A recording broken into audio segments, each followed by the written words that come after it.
आज हम जब आए थे बदायूं जिला अस्पताल, यहाँ आकर जब हमने देखा ग्राम बूचा नगला से एक लड़ाई का, झगड़े का एक ऐसा किस्सा दिखाई दिया जिसको देख के आंखें नम हो गईं।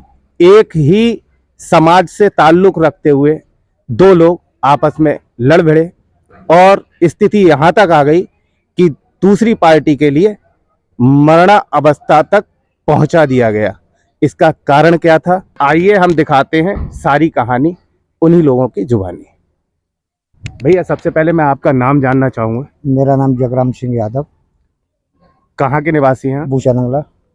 जहाँ लड़ाई हुई उनसे आपका क्या संबंध है? ये हमारे भाई हैं, भतीजे हैं और सब एक ही परिवार के हैं कि चचेरे तहरे भाई हैं। झगड़े की वजह क्या रही? मेन वजह क्या थी झगड़े? साहब, झगड़े की वजह मेन चीज ये है कि ये लोग जो हैं बहुत ही दबंग और बदमाशी किस्म के लोग हैं। जी। हमारे बच्चे अगर कभी गली से निकलते हैं, कहीं से निकलते हैं, तो वो गाली बकते हैं, साले कहाँ जाए, दूसरे पे ढाल के क्या कहते गाली देते हैं। बच्चे अपने चुपचाप निकल जाते हैं और हमसे वो कहते हैं चाचा ऐसे ऐसे फला आदमी ने मुझे गाली दी थी, तो हम उन्हें डांटते हैं कि बेटा गाली दी होंगी, कोई बात नहीं है। तो अभी जिस दिन क्या कहते ये वाकया हुआ था जी। तो बच्चे निकल रहे थे। जी जी। इन्होंने गाली बकी। जी। उसके बाद इनके वो है रामनिवास जी, सन ऑफ रामलाल जी। तो वो लाठी डंडा और वो लेके, क्योंकि उसकी वजह है साहब, जी। इनके दो भाई, एक भतीजा और एक भाई होमगार्ड में है जी। वो अपने के लिए इतना बड़ा अधिकारी समझते हैं कि कोई बात होती है टोपी लगा के और वो वहां पहुंच जाते हैं। ये जो होमगार्ड में दो लोग हैं, इनके नाम क्या है? श्री कृष्ण सन ऑफ सेवाराम जी और भारत सिंह सन ऑफ रतिराम। जी हाँ, आगे बताइए। और इनके एक भाई और एक भतीजा वकील है जी, जो अपने आप को जज समझते हैं। अच्छा अच्छा अच्छा। तो हर मामले में अगर कोई, अभी जब बात हुई थी तो ये 40-50 वकीलों को लेके और कोर्ट में अपनी बेल के मामले में तो सब इकट्ठे हो गए। उन्होंने किया अरे मैं तो वकील हूँ, मैं ऐसा कर लूंगा, मैं बार बार जमानत करवा लूंगा, मैं अंदर नहीं जाने दूंगा जेल में जी।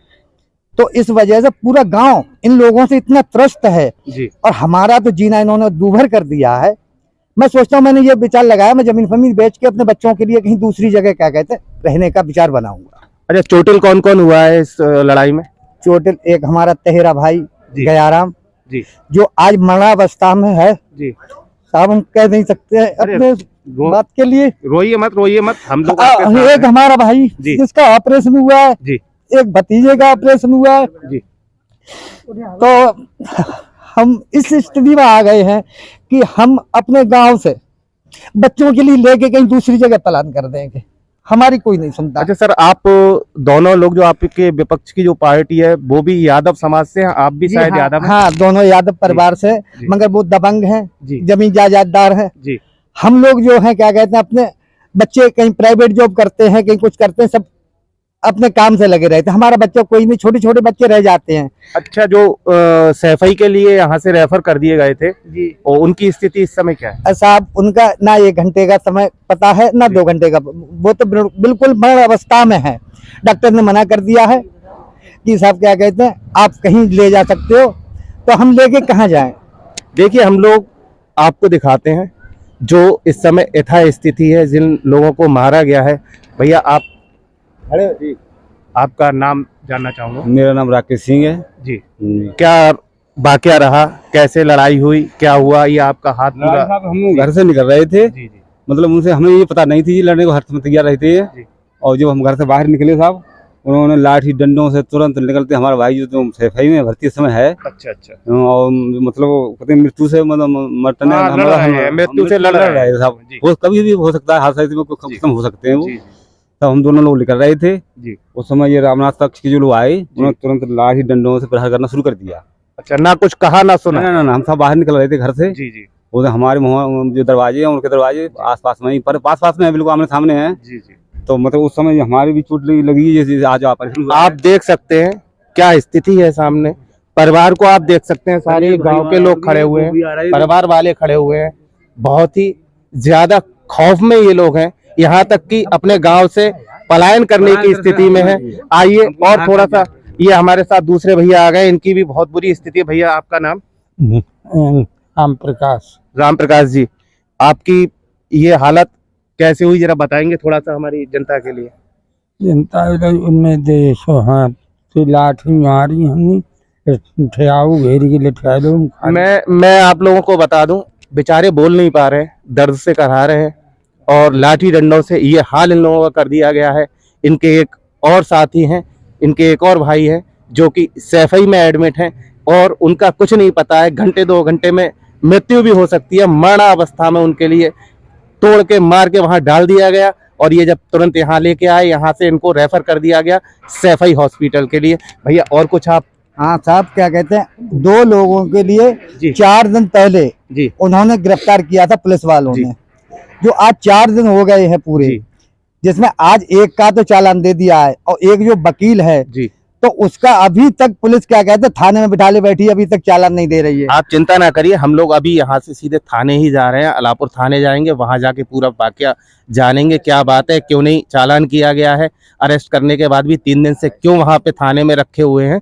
प्रताड़ित परिवार से एक और भैया हमारे साथ जुड़े हैं, उनसे जानेंगे और क्या है दास्तां।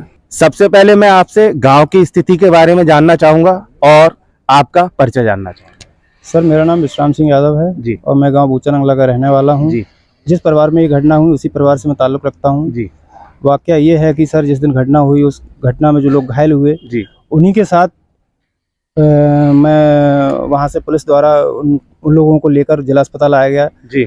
वहां पर उनकी अच्छा, अस्पताल आप ही लेके आए थे? नहीं, पुलिस प्रशासन के साथ आए। अच्छा, पुलिस ने वहां से उठवाया उनके लिए, जी गाड़ी में रखवा के तब जिला अस्पताल छोड़ के गए। जी जी उसके बाद यहाँ पे डॉक्टरों ने दयाराम पुत्र जयसिंह की हालत को गंभीर बताते हुए जी रेफर कर दिया, जी, जो कि मैं उन्हीं के साथ आज ही वहीं से पहले उन्होंने बरेली में मेडिकल कॉलेज के लिए रेफर किया। बदायूं? जी, मेडिकल कॉलेज बदायूं के लिए रेफर जी किया जी पहले? जी।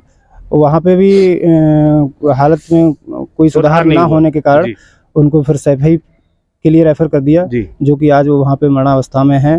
जी। और मैं साहब, इन 2 लोगों के ऑपरेशन होना था, जिसकी वजह से मुझे भी आज फिर वापस आना पड़ा। इनका आज ऑपरेशन अच्छा, आप सैफई थे उस समय? जी, मैं आज ही लौट के आया हूँ सर वहाँ से, जो कि उनकी स्थिति बहुत नाजुक है। अच्छा सर, दूसरी बात मैं ये कहना चाहूँगा, जो इस परिवार में 2 होमगार्ड लोग हैं जी, वाकया होने के अगले दिन जी उन्होंने घरों में घुसकर अपने जो पहले दिन हुई लड़ाइयों में जो लोग मौजूद थे उनको लेकर दोबारा से फिर राकेश के घर पे अटैक किया जाके, जी, किवाड़ा तोड़ दी जाके, जी, छत पे जो टीन ईंट पड़ी है उसे तोड़ा, ईंट पत्थर फेंके जाके, औरतों को गाली गलौज की जाके। दूसरा ये है कि जो अगले दिन उन्होंने होमगार्डों ने कुछ लोगों को लेकर वहाँ पे गाली गलौज की जी, और अंदर ईंट पत्थर फेंके।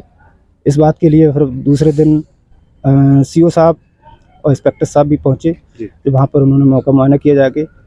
उसके बाद 3 लोगों को अरेस्ट किया गया है, जो आज भी थाने में बैठा है, जिनका चालान नहीं किया जा रहा है। सर बात यह है कि ये कुछ पैसे वाले आदमी हैं, ज़मीन जायदाद वाले आदमी हैं, जिसकी वजह से अब हम लोग और हमारे भाई भतीजे सब लोग बाहर अपनी प्राइवेट नौकरियां कर अपना गुजारा कर रहे हैं जी। और सर इस बात का भी मजाक उड़ाते हैं, साले मजदूर हैं जी, मजदूर करके खाते हैं जी। और साले देखो क्या करते हैं कि घोड़े के हमसे पंगा लेंगे। अच्छा। मैं सर इनसे कोई पंगा नहीं लेता हूँ, ना ही मेरा कोई मतलब है इनसे कोई पंगा लेने का। इतनी बात कहने के बाद भी हम लोग इनसे नज़र नीचे करके चले जाते हैं, लेकिन फिर भी ये पीछा नहीं छोड़ते हैं। और इस घटना का कारण यही है कि ये फिर भी पीछा नहीं छोड़ते हैं, उसके बाद भी इतनी घटना को अंजाम दे दिया इन्होंने। प्रशासन में होमगार्ड में होने के बाद भी प्रशासन के लोगों का ये रवैया, होमगार्ड के लोगों का ये रवैया कि ये हाल इन लोगों का कर दिया, आप सोच सकते हो आम जनता की क्या स्थिति होगी। मैं चाहता हूं ये वीडियो योगी तक पहुंचे, योगी जी तक पहुंचे, जिला अधिकारी तक पहुंचे और जितने भी प्रशासन के लोग हैं वो सब देखें, क्योंकि सत्य में भारत हमेशा उठाता रहा है जनता की आवाज को और हमेशा उठाता रहेगा। बेखौफ नजर बेखौफ खबर के साथ सत्य में भारत न्यूज हमेशा खड़ा है जनता के साथ।